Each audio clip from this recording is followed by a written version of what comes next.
Hello, Dental A-Team listeners. I am back today, and you know this is me, Spiffy Tiffy. I never say my name, and I just assume everyone knows me. This is a funny story. I actually had someone the other day, it was a child, was like, oh, you record podcasts? You're on a podcast? Are you famous? And I said, well, maybe in the dental world, like for a small, tiny percentage, people might know who I am. So Spiffy Tiffy, Tiffany, I'm here. I've been here for a while. And I'm just super excited to bring so much fun and joy. And one of our core values is fun. And it has been Kira and I's core value since the day we met. And that is one that I have refused to get rid of, even though every year we update our core values and they shift and change a little bit. Fun has stayed there. The definition of fun has evolved and been tailored down to what we want it to be, but it has remained, and I think we have some fun. So I hope you guys have fun on this podcast. I hope you enjoy it. I have Kristy here with me today, and she is ready to rock out some fun, you guys. And we've already recorded one this morning, and Kristy said it perfectly. I was going deep, and I don't know, it's a feeling today. We got a lot of leadership stuff we're chatting about, and I feel like, goodness gracious, Kristy, you're my gal. You keep me centered, you keep me calm, and you allow me the space to go deep. So thank you for being here. Thank you for recording so many podcasts with me, and just for being you, Kristy. How are you? Good, thank you. I'm excited to be here. It's always a good time when we can get together and help with anything with our doctors, hopefully up and coming doctors, Yeah. new to dental Yes. doctors. Right? Yeah. Yes, I agree. I totally agree. And I love that you said that because there's so many listeners here. I think sometimes I forget we get a lot of clients that have listened to our podcast in the past, and that's how they've found us. And it's just such an incredible resource to be able to get information to people and a tool to be able to reach so many new dentists. And then, Kristy, I think I forget when they come from the podcast, right? Or they've listened to the podcast in the past and came from, I don't know, the dentist advisors. They, maybe said, hey, talk to these ladies. They're great. Whomever, wherever, however they found us, I forget that they still listen. And then I'll have a client that's like, I get texts sometimes that's like, Tiff, I'm listening to this one. And you just said this, or Kristy said this, Trish, and I get these texts from clients that I've had for years. And I'm like, oh my gosh, that's funny. I didn't even consider the fact that you were still here. So repeat offenders, thank you so much for being here. We love you guys. So like Kristy said, clients who are here, hello. Those of you who are listeners, and maybe you're just like, no, Tiff, I am a listener. I'm a diehard listener, and I will be here for that. Hello. And if you're a listener who's like, gosh, I just keep thinking about it, I keep considering, and this information is great, and these ladies sound amazing, but today's not a but, it's and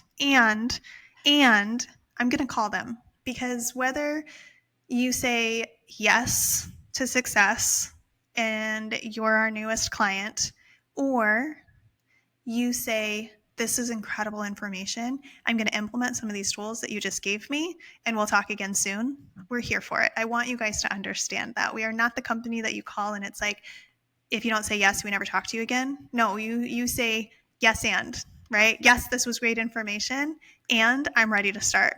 Yes, this is great information, and I'm going to go implement it, and I'll talk to you soon. Okay? Pressure's off. So just call us. That was great, Kristy. I think that was a wonderful reminder to everyone. There's literally no pressure.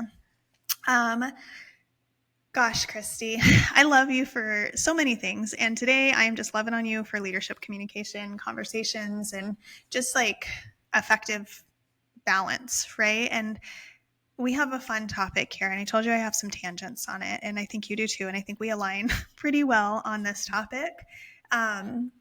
We really wanted to chat, and there's a newsletter. If you're subscribed to our newsletters, you should be getting a newsletter as well that will have similar or probably very different conversations in it, but make sure you're signed up for our newsletters, that you're getting that as well. So today's topic, this moment's topic, is work-life balance. And I get asked this by a multitude of professionals, whether they are team members, leaders, managers, owners, doctors, dentists, I don't know, financial advisors, like anyone under the sun who does a job. I have heard, I want work-life balance. Tiff, how do I have work-life balance?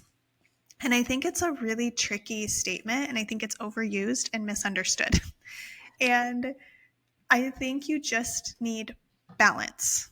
My opinion is by separating, Kristy, tell me if I'm crazy. If by separating and saying I want work life balance, it's like saying I have a life and I have work.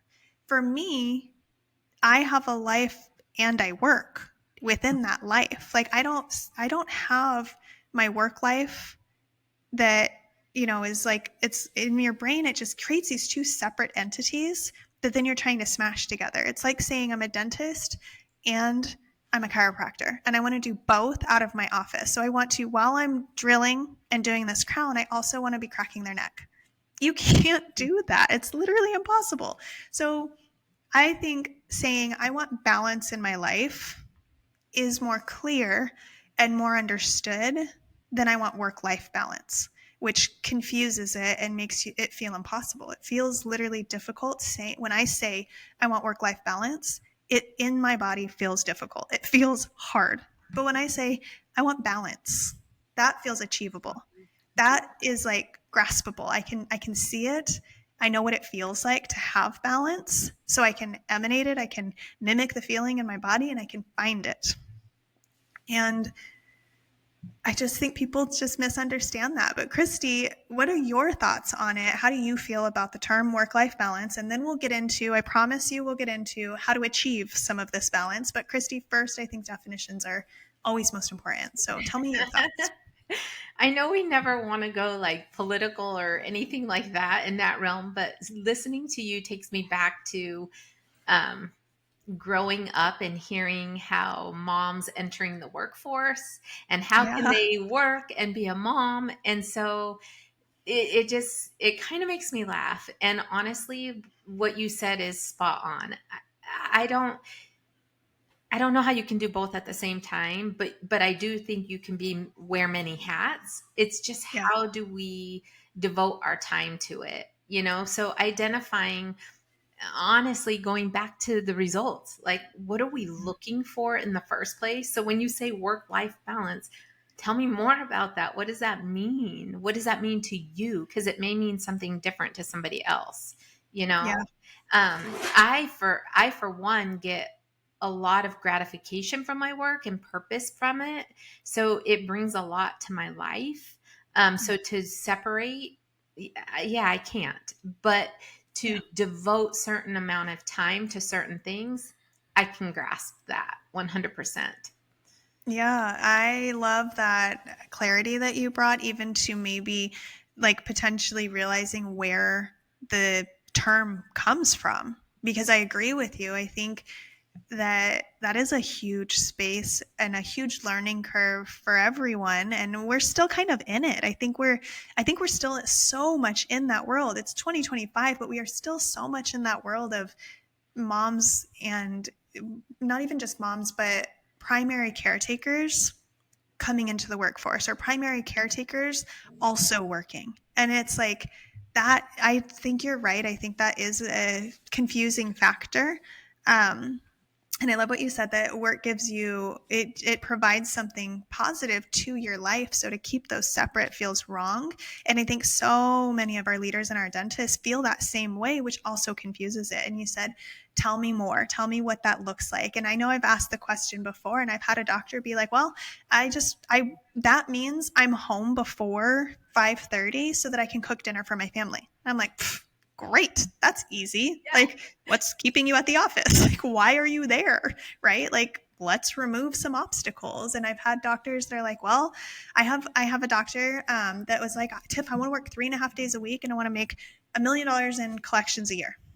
Cool. He's like, then I can be home, I can be with my kids, I can do all the things. And he does that. That's his work life balance. And that's his balance, right? His balance is being able to target and hit all of these areas of his life that are important.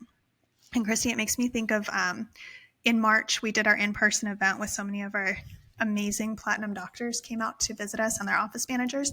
And we did a blocked scheduling exercise Hmm. for personal life, and like for ourselves and for crowns root canals, etc. So by personal life, I mean like ourselves. And what we did, it was super cool of really looking at the like 6 areas of our lives, 6 to 8 areas of our lives that are truly valuable and important that we want to contribute to. So, your relationships, your marriage, your work, right? Remember in Summit, I forgot to add work in there.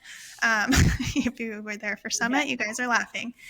But all those different areas that make us who we are and where we want to show up in life, and then time blocking and saying, this is how much time, like you said, time, this is how much time I want to dedicate to this area for it to feel valuable and balanced. Because it's not all going to be equal. I'm not going to spend as much time maybe going on dates with my boyfriend and having one-on-one time as I am recording podcasts and showing up for my clients. It's not that doesn't mean it's imbalanced. That would be wild. He would go crazy if I were spending that much time like, hey, we're going on a date, we're going on a river cruise. Like, I don't even know what we would do with that amount of time. A couple times a year for our long vacations, we do that and it balances. But when we say work-life balance, it almost sounds and feels like we're looking for equality between the time spent. And it's just not realistic. There are a lot of people who have more time outside of work that they're doing other things with their life. And then there are other people who are like, no, I'm passionate about my job and I want to pour into it. That's their balance. And I think you nailed it, Kristy, by really keying in on that time and saying how valuable it is to consider that there's even more than just work and quote unquote life. Like there are attributes to your life that need that value and that time consideration. I almost wonder, Tiff, like listening to you talk, we almost have to identify, like the first question should be, what's missing? Yeah. Right? Because Yeah. really, why is that even a term, work-life balance? It's Totally agree. Wouldn't you agree it's likely there's something missing Yeah. in that equation. So how can we do more of it? And the other part that, again, you know me, queen of analogies, but it's like people come in to the office and they go into hygiene and they're like, are you flossing your teeth? No, I hate flossing my teeth. Well, you need to be flossing every day. Why do we go from 0 to 100? Like, can we Yeah. maybe start with, how about flossing Monday, Wednesday, Friday instead of all or Totally. nothing, right? So Yes. I almost feel like that question, work life balance, needs to start with what's missing that I need more of. I love that because there's a gap we're not seeing and we feel out of alignment and we're not taking the time to step back and see it. And I think you're spot on because there's an area of life, that 6 to 8 components, how many ever there are, there's an area that's out of alignment with the definition of balance for you. Mhm. Kristy, I think what you're really good at and what you said even earlier was, well, what does that mean, right? You're really good at speaking to your clients in a clear and kind way and asking questions that evoke thought and results. So when you ask those kinds of questions to your clients, I've seen them, I've watched them, I join all of our consultants' calls at some point or another. So I've seen this happen live. They are able to give themselves the space to find it because you interrupted their thought pattern with something different so that they could think of it from a different point of view. And I think it's just really, really something that is missed in a lot of consulting that's just systems focused, right? Like we are systems focused. We do provide systems, but we're people focused first because without these kinds of definitions, your systems they're not going to stick. I promise you, they're just not going to stick. Okay. We've seen it. So Kristy, something you do really well with your clients is keying into those definitions and then asking the thought-provoking questions. You might even already have the answer, right? You are like, I know exactly. But if you tell the person, right, they're like, maybe. But if you evoke the thought process, interrupt those thought patterns and get them shifted onto like it makes me think of like when you're driving along and you're like, oh shoot, there's a detour. And then you like scooch over to the next road it's detouring you on and you're like, wow, these are beautiful houses. Like, I've never been down this road and I've lived on this street for 20 years, right? But your pattern was disrupted and you were able to see something new and beautiful and fresh. Mm-hmm. And, or sometimes you're like, wow, this is ugly. I can't believe I live this close to this street or this, like, sometimes you go down and you're like, what is this building? Like, this looks horrible, right? So sometimes you open a door and you're like, wow, that is really ugly and I have got to spend some attention there. Yeah. Doesn't mean every time we open a door it's going to be like rainbows and butterflies, right? But sometimes we open a door that's like, I need to sprinkle some magic fairy dust in here because this is a space that needs some attention. And Kristy, I think you truly do open those doors for clients. And my question in that, what do you think that opens up for them? So you open those doors, you get their, they're thinking differently, but then how does that process change their business ownership and their literally their profitability? Like, these pieces that we work on with our clients, how do you see it totally improve the reasons that they come to us, right? They say systems, profitability, we want to, pay our team more, we want a more engaged team. That system change, that thought process change, how do you see that positively affecting those things that they've come to us for? Yeah. Well, to back up one notch, Tiff, even finding out like their why, once we get there, I think it's also asking one more question of, okay, wonderful, that's what you want, right? We've identified that. What will it give you? And it's usually something emotional, right? So Yeah. then when we're doing the hard work, we can remind them back to that this is what you were looking for. And again, it's if we're off track, did your vision of what we want change? Mm. Or are we still going for this? Okay, great. We're still going for this. And that helps them get the momentum back for getting there. But will you repeat your question Yeah. for me? Sorry. No, I talked a lot. Thank you. My question was, when we do get these definitions in place and figure out what does balance mean? Why are we doing this? Like, and I think you're right. When we know that why, then the balance is easier to find because we know what's going to support the why. So once that's discovered, which you do very quickly for your clients, I again have watched it happen. What do you see the positive impacts on the business, the leadership? Because they come to us, right, and they say, I want systems, I want profitability, I want a happy team. Like, how do you see those things improve by defining these and really improving their personal selves and finding that balance? Yeah, so I believe that when we identify it and we start working toward it, they do start to feel a sense of balance. And so when they are back in the rut of things or in the weeds of things, they approach it more refreshed. They have a different outlook. It's not a drain on them. And so literally it's the same thing as like when we start coaching, I'll ask clients, how much time are you spending working on your business? How many team meetings are you having? Well, we used to, but we don't. And I'm just a firm believer that the time we spend working on the business, you will achieve outcome because Yeah. you're in a sense creating that balance to then when you are in the business, you're a lot more effective. I've seen it time and time again, even to Yeah. the point where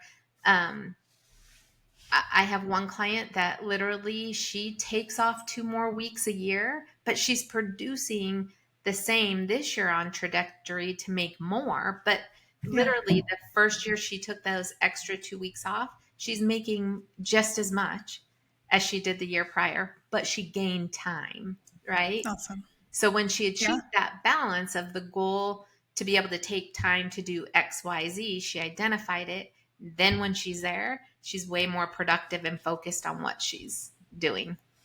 Totally agree. Yeah. And I've seen that with your clients. I've seen that with mine. I've seen it with, Monica's, Trisha's, Dana's, everybody's clients. I've seen that exact thing happen where when you have that balance, you have a better sense of ease in life. And I think when you're misbalanced, when you're out of alignment, I know I have a doctor that we've worked with that this doctor is an amazing human being and showed up and was just like, I have to work. Like, I have to do this. I have to grind. I'm the only one that can. And I think we hear that a lot. And so then they almost get to the point where They don't know how to not do that and feel successful, first of all. And then they don't know how to, then they not don't know how, they start resenting their work. And when you resent your work, you're slower, you're less detailed, you really care less. So your diagnosis goes down, Mm-hmm. your case acceptance goes down, your schedule starts falling apart because the universe is like, oh, you don't really like this, so let me take it away from you. Hygiene falls apart, team members start quitting. And it's typically because, again, like my example earlier, I had a doctor that was like, I just want to be home by 5:30. Then do it. Typically it's because we're there till 6, 7, 8 o'clock at night because we think we're the only ones who can. It's Yeah. so out of alignment that everything else just sucks and we start to hate it. But when we can find that balance, and even just defining it brings the balance to center stage, and it's much easier. That I totally agree with you. That's when we're intentional with our time. And when we're intentional with our time at work, we bust through things quicker, we enjoy it, we diagnose better, we are more invested in our patients than the outcome. And so case acceptance naturally increases. And we've seen huge profitability increases, 30% within 3 months, I've seen, because they were intentional. They did the things they had to do and they listened. They implemented really freaking well. And they were like, all right, Kristy, I believe you. I trust you. That's why I hired you. I'm going to do this. And we're going to celebrate at the end. And we've seen it. We've seen so much happen in such a short amount of time with that kind of mindset. So I totally agree with you. I hope this is really, really valuable to even people who are showing up as amazing leaders. It's still very easy to get caught in the trap of ego filled, I have to.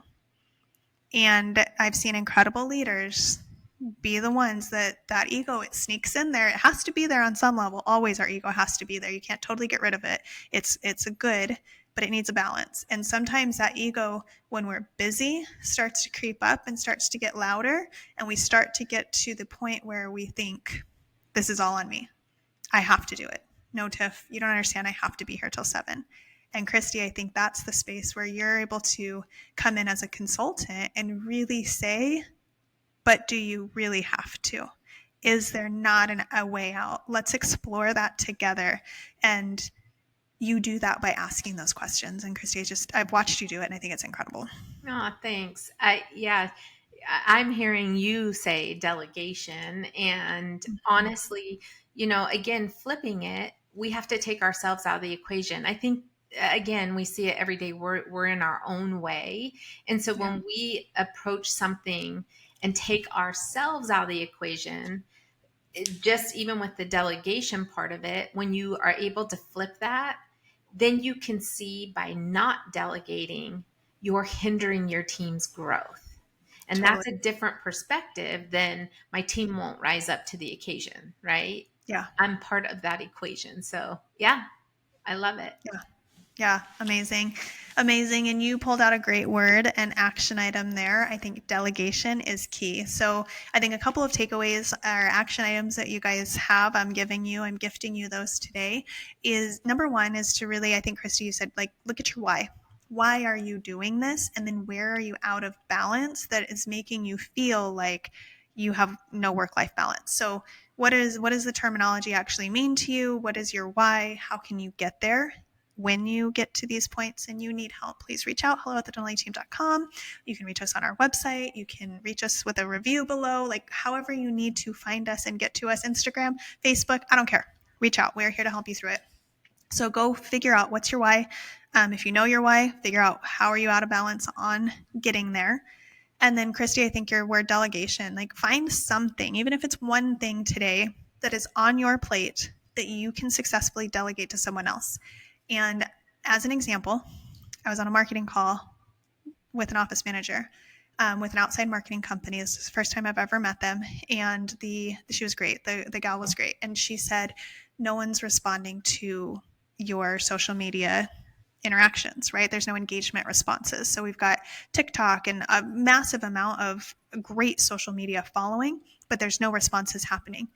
And she's like, we don't have to figure it out today, but I'm letting you know. And the manager was just like, okay, I'll figure it out. I'll get on it. And I looked at the manager and I said, well, your new patient advocate who's only seeing new patients, who's not getting enough new patients we're not seeing enough new patients. That's one of our issues. Why doesn't she do it? Like, her job is to ensure that start to finish, new patients get the experience. This is the very baby start is engagement. And she sat back. You could see she relaxed and she was just like, oh my God, you're right. And so my point of that story is sometimes it's something so simple. And I said, you're investing in her and you're telling her that she is worthy and valuable enough to take a task like this on. That's really cool. And I think it's going to inspire her, encourage her, and give her just so much strength in her position.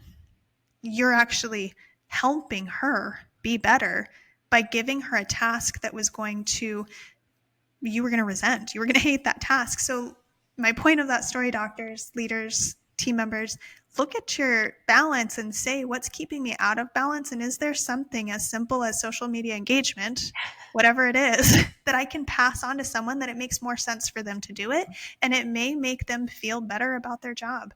Go do those things. What's your why? What's keeping you from getting there? What's got you out of balance? And what's one thing you can delegate to someone else to help inspire them in their career? Yeah. Kristy, this was super fun. Thank you so much for taking the rides with me, and just you have incredible input, and I really appreciate you, Kristy. Thank you. Thank you. And just a little tip for somebody if they want to go do some research, go look at the Eisenhower matrix and start to put your things in there. You'll see very clearly what can be delegated and even things that maybe you thought were important that no longer will be important. So, little tip there for the end. That was great. Thank you, Kristy. Uh-huh. All right, guys, you heard it straight from us. Go do the things. If you've been here for a long time, you know doing the things is worth it. If you're just here, trust, and you will reap rewards. I promise you. So as always, you guys, we are here to help on your journey wherever you're at. Please reach out. I've told you a million times how to get there. hello@thedentalateam.com. You can go to our website, thedentalateam.com. There are ways that you can schedule calls with us. There are ways that you can reach out to us by text, you guys, Instagram, Facebook, email, review below. 5 stars are fantastic and I appreciate them. However you can get to us, I don't know, a smoke signal, like just reach out to us. We are here to help you and we want to be that support for you. hello@thedentalateam.com. You guys, we will catch you next time. Thanks for sticking it out with us.